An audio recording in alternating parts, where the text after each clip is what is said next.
Hello, good afternoon. It's me, Nikita. સાચવીને જજે.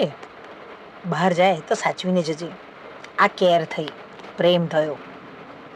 પણ ક્યાંક ફસાઈ ગયા, વરસાદમાં ફસાઈ ગયા હો, કારમાં ક્યાંક વચ્ચે અટવાઈ ગયા હો, કોઈ મુશ્કેલી પડે અને ત્યારે પછી તમારે કહેવું પડે કે બસ આટલી સલાહ ના આપો.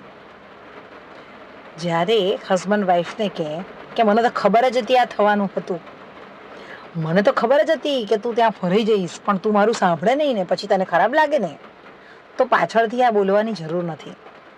કારણ કે એ સ્ત્રી 25 કે 27 વર્ષ તો એના મા બાપને ત્યાં રહી છે જ, અને ઘણું બધું એકલા કરીને શીખી પણ ગઈ છે, અને તમારા ત્યાં આવીને પણ ઘણું બધું શીખી ગઈ છે.